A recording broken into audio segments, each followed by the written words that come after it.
વિદ્યાર્થી મિત્રો, ફરીવાર આપણે એક નવા ટૉપિક સાથે યુનિક એકેડમીમાં દરેક વિદ્યાર્થી મિત્રોનું સ્વાગત છે. બરાબર, આપણે આજે એક નવો ટૉપિક લીધો છે રાષ્ટ્રીય પ્રતીકનું. આપણે લાસ્ટ વિડીયોમાં જોયું હતું, બરાબર, રાષ્ટ્રીય ધ્વજ વિશે. હવે આપણો એક બીજો ટૉપિક છે આજે રાષ્ટ્રીય ચિહ્ન. બરાબર, તો રાષ્ટ્રીય ચિહ્નમાં આપણને એક્ઝામ રિલેટેડ ક્વેશ્ચન આવતા હોય છે. તો આજે આપણે એ ટૉપિક વિશે જોઈશું કે રાષ્ટ્રીય ચિહ્નનું મોસ્ટલી કયા ટૉપિકો ક્વેશ્ચનમાં અવારનવાર પૂછાતો હોય છે. બરાબર, તો ચલો આપણે વિદ્યાર્થીઓ જોઈએ. સૌથી પહેલાં જોઈશું રાષ્ટ્રીય ચિહ્ન. તો બરાબર, રાષ્ટ્રીય ચિહ્નમાં હવે સૌથી પહેલાં ક્યાંથી લેવામાં આવ્યું? તો સારનાથના અશોક સ્તંભમાંથી. બરાબર, યાદ રાખજો, તમને એક્ઝામમાં પૂછાય છે કે રાષ્ટ્રીય ચિહ્ન ક્યાંથી લેવામાં આવ્યો છે? તો સારનાથના અશોક સ્તંભમાંથી. હવે રાષ્ટ્રીય ચિહ્ન તો છે, પરંતુ એમાં કેટલા 4 સિંહ છે. બરાબર, પરંતુ તમે એવું કહેતા હશો કે એમાં તો 3 સિંહ અમને દેખાય છે. બરાબર, પણ આપણે એક્ઝામમાં તમને કન્ફ્યુઝ કરવા માટે પૂછી શકાય છે. એમાં હંમેશા તો 4 સિંહ છે અને 3 સિંહ છે જે દેખાય છે. કેટલા પ્રાણીઓ છે? તો હાથી, ઘોડો, સાંઢ અને સિંહ. બરાબર, ત્યાર પછી સત્યમેવ જયતે. તો કયા આ પૂછાતું ક્વેશ્ચન છે મોસ્ટ એમપી. સત્યમેવ જયતે. બરાબર, ક્યાંથી લેવામાં આવ્યો છે? મુંડક ઉપનિષદમાંથી. બરાબર, હવે તમને પૂછી શકીએ છીએ કે લિપિ. બરાબર, તો કઈ લિપિ છે?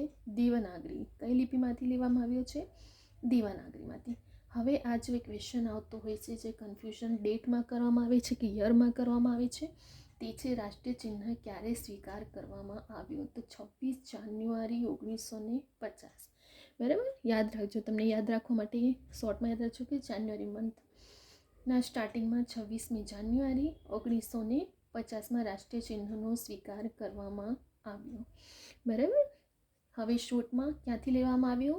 તો સારનાથના અશોક સ્તંભમાંથી. 4 સિંહ છે, 3 સિંહ દેખાય છે. પ્રાણીઓ કયા કયા છે? હાથી, ઘોડો, સાંઢ અને સિંહ છે. સત્યમેવ જયતે ક્યાંથી લેવામાં આવ્યો છે? તો મુંડક ઉપનિષદમાંથી. લિપિ કઈ છે? તો દેવનાગરી. અને એનો સ્વીકાર ક્યારે કરવામાં આવ્યો? તો 26 જાન્યુઆરી 1950ના રોજ. બરાબર, અહીં આપણો રાષ્ટ્રીય ચિહ્નનો ટોપિકના મોસ્ટલી ક્વેશ્ચન કવર થઈ ગયા છે. બરાબર, તમને આમાંથી ઘણા ઓપ્શન બનાવીને બસ કશું વધારે નથી હોતું, આટલું આપણે ટોપિક યાદ રાખી લેવાનો છે આમાંથી. બરાબર, ત્યાર પછી આપણે બીજો ટોપિક છે રાષ્ટ્રગાન.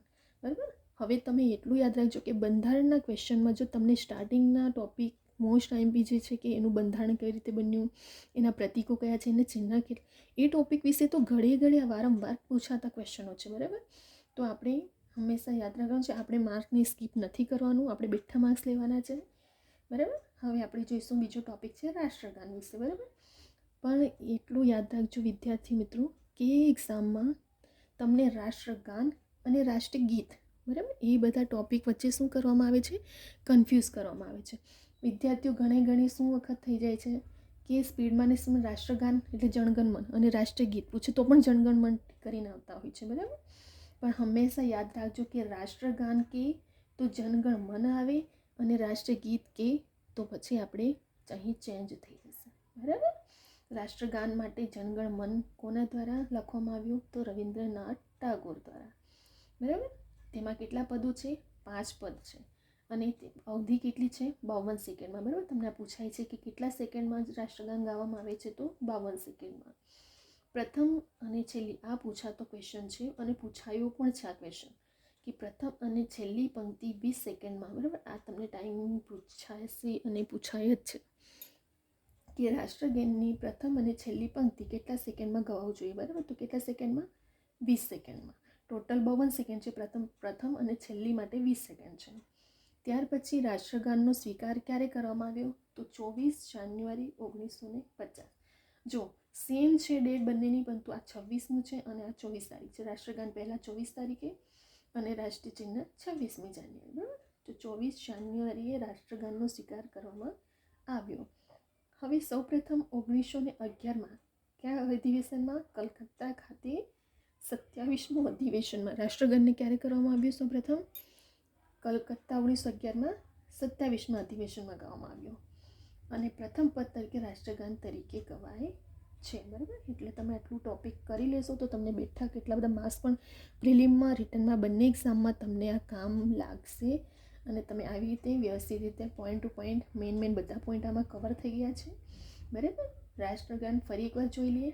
જનગણ મન છે, રાષ્ટ્રગીત અને રાષ્ટ્રગાન બંને અલગ છે. વંદે માતરમ એ રીત પ્રમાણે રાષ્ટ્રગાનમાં આપણે જનગણ મન કોના દ્વારા? રવિન્દ્રનાથ ટાગોર દ્વારા. કેટલા પદો? 5. એની અવધિ 52 સેકન્ડ. પ્રથમ અને છેલ્લી પંક્તિ આ મોસ્ટ એમપી યાદ રાખજો, 20 સેકન્ડમાં ગવાઈ જવું જોઈએ. બરાબર ને? આ તો આપણું બંધારણ છે એટલે આપણે બધાને નોલેજ હોવું જ જોઈએ. ત્યાર પછી 24 જાન્યુઆરી 1950 રોજ સ્વીકાર થયો. કયા અધિવેશનમાં? તો કલકત્તા ખાતે. કયા નંબરનો? 27મો અધિવેશન. બરાબર. અહીં આપણું રાષ્ટ્રીય ચિહ્ન અને રાષ્ટ્રગાનનો ટોપિક ફિનિશ થાય છે. જો વિદ્યાર્થી મિત્રો તમને આ ગમે તો તમે લાઇક, શેર, સબસ્ક્રાઈબ કરજો અને બીજા વિદ્યાર્થી મિત્રોને પણ હેલ્પ થાય તે માટે શેર કરજો. બરાબર. હવે આપણે નેક્સ્ટ વિડીયોમાં બીજા બધા ટોપિક સાથે આપણે આગળ જઈશું.